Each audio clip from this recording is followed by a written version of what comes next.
The DFW real estate market is shifting fast. Prices are adjusting, inventory is climbing, and your window of opportunity could be closing. Whether you're buying or selling, I'm breaking down what you need to know right now to make your best decision possible. In today's video, I'll be breaking down how the rising number of homes for sale is impacting prices and shifting the balance between buyers and sellers here in DFW. Stay tuned for key opportunities that could make or break your next move.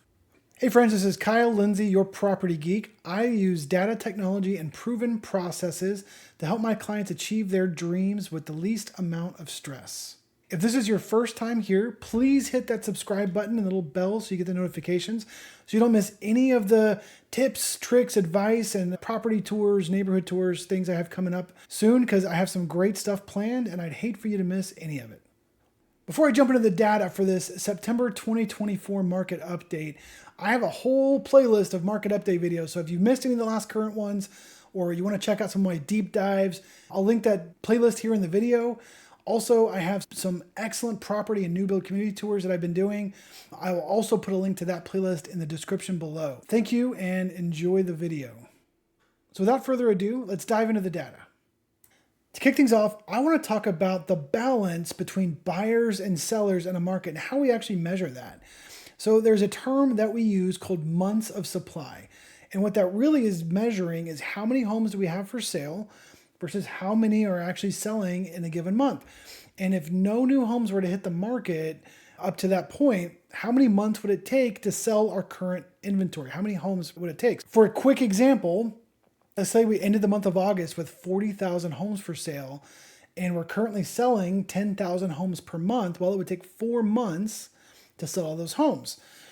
What that means is that as we put more homes on the market than we can sell in a given month, our month of inventory rises. If we have fewer homes hitting the market versus how many homes are selling in a month, that number declines. And so that's how the market shifts up and down. Now, a balanced market is considered somewhere between 5 and 7 months of supply. So looking at this chart here that I have behind me, now this is national data, but we can see that obviously during the housing crash of 2006, 7, 8, supply went way up. And so the months of supply went with it. Now, because homes are selling a lot slower and nationally that is, and we had a lot more inventory because people couldn't get rid of their homes. And that slowly declined and went straight back into a seller's market. And that brings us back to where we are today, whereas we're rising. So I want to switch over to a new graph showing what's actually happening here in DFW, not just nationally, because what we can see is I can actually go back a little bit further. I don't like to go all the way back max because we got this weird spike at the back, so it makes everything else look a little bit lower. But you can see if 4 months, in between 4 and 5 months is where the balance starts right here. We've never been, even since 2004, I'm not going to count this weird blip, we've never been in a buyer's market. We've gotten close. So here at the end of 2018 and then again at the end of 2019, we started climbing and rising, and then the pandemic hit and it dropped really low. And since then, we've been climbing again. And we have hit the highest in recorded history last month, 4.6. 4.5 was the highest before that, and then 4.4 tied our peak in 2019. So we have been climbing since January of this month. And now what normally happens is you can see in August, September, it starts trailing off, and then September, October, November, September, October, November, and then it drops at the beginning of the year and then climbs again. So what we're expecting is it to start leveling off. However, we don't know if that's going to happen or not because this has been a weird market. Let me zoom back in a little bit for the last 5 years. So you can see we dropped really low in 2022. We got to 1 month of supply, meaning we had just enough homes for sale to make it 1 month on the market. Now more were coming and back. We didn't run out of homes for sale, but it was crazy around here. And then the interest rates went up and our months of supply has gone up since then. What this has done though, is it is shifting the power balance between buyers and sellers. While we're still technically in a seller's market, we're getting very close to that balanced market. And that's really how it's felt for most of this year. Even though we started around 3.2 this year, as it has continued to shift up and up, it has still really felt much more like a balanced market all year for buyers and sellers. What does this really mean for buyers and sellers? For one, homes are sitting on the market longer, and I'll show you that here in a second when I get to more of the pricing conversations, but they are sitting on the market longer. And I'll dive a little bit deeper into this too, but there's more price adjustments that are happening on the market right now because homes are sitting longer. Three, because the homes are sitting on the market longer and buyers have more choice, this has shifted more into the buyer's favor lately. So buyers have more to choose from. They have more negotiating power with sellers who are overpriced especially. And so it's a really good deal for buyers. And sellers are contributing more to the buyer's closing costs recently. For sellers, there is still a lot of opportunity here if you are the hot listing. If you come on the market in the right condition, meaning you've done some upgrades, you have got your home in the right condition, and you're at the right price, you can still sell very quickly. I've seen homes still moving in the first week, especially in the first 2 or 3 weeks, very quickly if the home is priced right and in the right condition. That's what's happening with our inventory. Let me take a second, a step into the pricing though, because as more inventory is on the market and the balance is shifting between buyers and sellers, it definitely has effect on the pricing models for the area. So when we get into the conversation about pricing and the rising inventory levels, the longer a home sits on the market, the more price reductions you're going to see. So first I want to show you how long homes really are sitting on the market right now. All right, so what you're going to see with this graph here is the median days on market. This is the look over the last 5 years, and you can see once again in 2019, we peaked around 40 days on market. Now this normally peaks in your winter months, so December, January, February, somewhere in that range is normally when it peaks. And we took that huge dip again, the unicorn years during COVID. And then in 2022 and 23, January, February, it peaked around 40 days. So back to your 40. That was in 2019, 2020. Last year it peaked around 41. And right now we are heading towards our peak. Now, the crazy thing is when you look at this, we are currently at 32 days on market median for sold homes. Now, that's a 45.5% increase versus what it was last year. So we are trending way up this year versus last year because of the interest rate hikes that have been going on and people have been stalling. Now, you might be asking or saying to yourself, this doesn't seem that bad. Only 32 days to get my house sold. What you have to remember is that this is only the homes that have sold. Our months of supply are going up, meaning we have a lot more homes that are not selling than are selling. So when you look at this, each month, when I switch over our closed sales, each month you have about 10,000 homes that are selling. And this is down 7.5% from last year. Homes are taking 35.5% longer to sell, and we're selling 7.5% fewer. So when I go to look at our actual homes for sale, this graph looks a lot like our months of supply, by the way.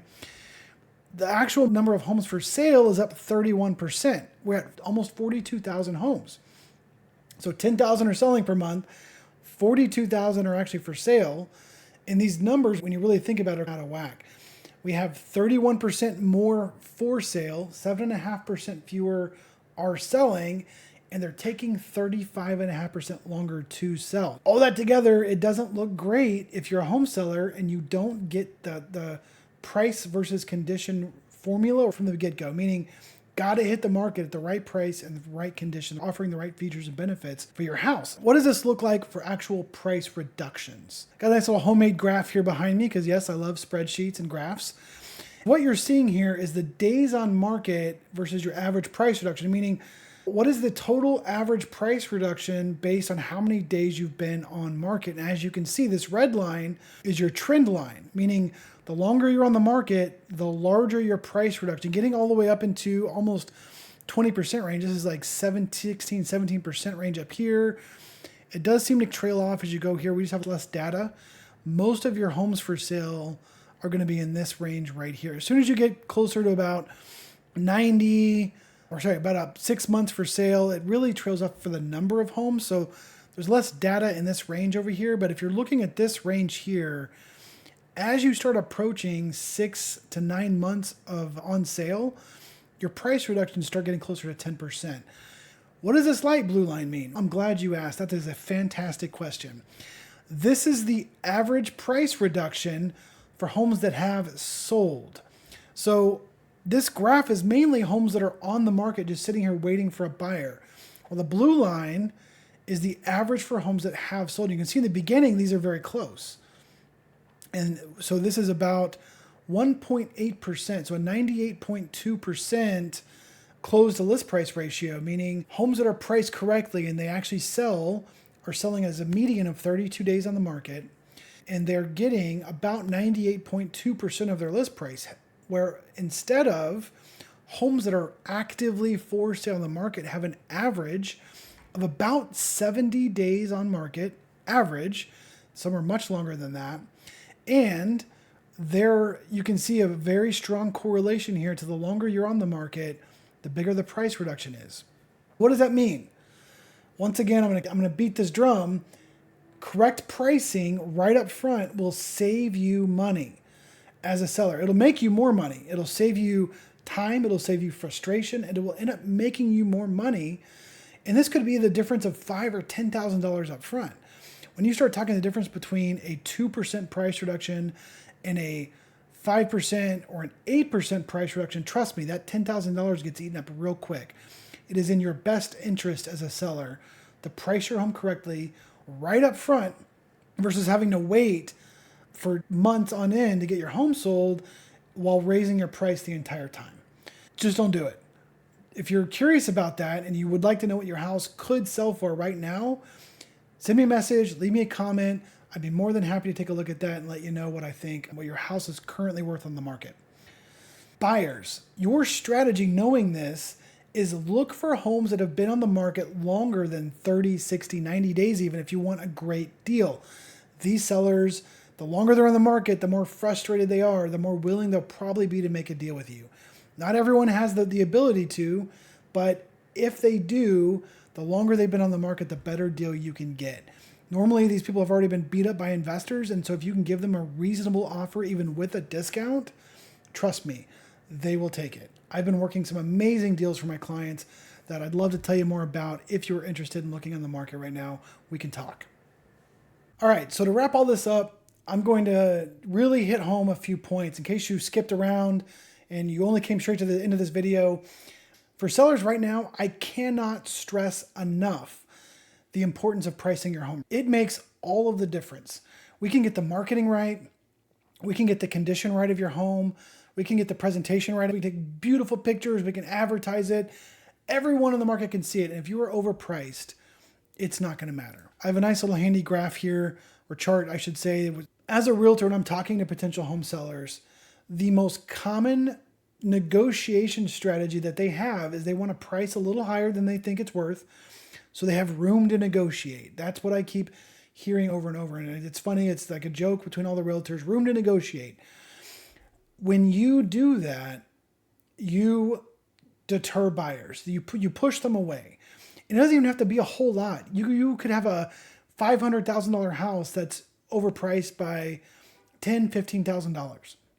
And yeah, $10,000, $15,000 is a lot of money, but that's only 2% of the price. That's negligible percentage-wise when you think about it, but 10, 15 grand, that'll push people away immediately. If they think your house is worth $475, but market value is $500, the realtor might be able to do that. But when you're at $515, $520, $550, buyers are not going to look at it. So when you really have to think about it is think about this. If you were going to buy a car and you'd been looking around at websites and you had priced it on several different websites and looked at it at your competition, and you knew that car was worth $40,000. And then you went to a dealership and they were out. Oh, dang, I didn't have the car I wanted. You went to another dealership, same thing. And finally you found a dealership that had that car. But the car, they were pricing it at $60,000. What would you do? Would you try to negotiate? Maybe. Would you turn around and walk away? Probably. A lot of people would. But then what if they said, oh yeah, but that's the car you want, but it also comes with free gas for lifetime and free tire changes and free maintenance for lifetime. And they started listing all these features and benefits that were extra that you weren't expecting. Would you consider it then? Maybe. So That's the difference between features and benefits in your price, and you need to get those right as a seller. I can't stress that enough. So if you're considering selling your house anytime in the next 3 to 6 months, it is a good time to start planning for that right now. Having someone like myself come out early and taking a look at the condition of your home could be the difference between an easy sale and a difficult sale. A lot of people will take on projects and they'll fix things, and it's not the right things. There's some projects on houses that have high ROI, the return on your investment, and some have a low ROI. So you want to make sure you're doing the right things to get the right price in the right time frame. And that's really the important part there. Buyers, you should be doing a dance for joy right now. This is what you've been waiting for. Now, I know a lot of people are saying, I want the market to crash, or I'm waiting for it to crash. Guys, the demand is too strong. It is not going to crash. Now, hopefully that ages well, and I'm not wrong about that, because we don't want to see a market crash. We don't want people to lose value. However, what we want to see is what is being predicted as slow to moderate price gains over the next couple of years. You don't want to buy a house and have it crash. So everyone that's bought in this last year, if the prices crash, that's not good. However, what we want to see is what we're seeing right now. Prices are very stable. They have grown very moderately over the year, in a lot of areas less than 1%. Interest rates are coming down and supply increases. And I got this great quote here by Mark Fleming from First American that says, the faster housing supply increases, the more affordability improves and the strength of the seller market wanes. That just wraps up in a nice little bow everything that I've been saying right here. So as the housing supply increases, houses are going to sell in the market longer. There's more competition for the sellers. They're more likely to do price decreases, which all benefits buyers.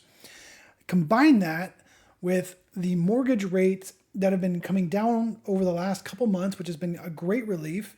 So we were actually sitting, as I currently film this, they change daily, so don't get mad at me if they're up from when I say this, but they're currently in the low sixes, even the mid fives for FHA loans. If you're not sure what you can afford or what you'd qualify for, trust me, it is extremely complicated. Do not use some free online tool that is going to give you a prediction here. You need to talk to a loan officer. There's 30 to 40 different metrics they use to qualify you, and your rate will be different based on what some free website like Credit Karma might say. Have someone double check it that is actually in the mortgage industry. They can do what's called a soft pull, which does not affect your credit one bit. They can get you a really good idea of what you would qualify in today's market. And the great thing is these rates are predicted to go down. So you might have already been looking at this chart behind me. They're showing what it is now, and you're looking again in the low to mid sixes at the moment on average. And the three predictions for next year going into, and they all have it going down. Now, some more than others, but what that tells you is that if you can get a good deal now, buy the house now, and as mortgage rates decrease, trust me, there is pent-up demand in our market. And as buyers flood the market again, sellers, this months of supply, all these trends I'm showing you might reverse, and it might get back into a strong seller's market. You don't want that as a buyer. This could be a fantastic time to buy over the next couple months in the winter so that you can get a great deal, and then as the rates continue to decrease, maybe you can refinance later. Hey, thank you for joining me on this September market update. If you like this kind of content, please hit the subscribe button and give me a like on this video. I'd greatly appreciate it. In the next couple weeks, I'm going to be releasing a deep dive on interest rates and their effect on the pricing and demand, and how that is affecting buyers and sellers here in the DFW market especially. Also, I have some great videos coming soon for some property tours, some new construction that are offering amazing deals right now. Be sure to subscribe. Thank you so much for watching, and I hope that you have a fantastic day.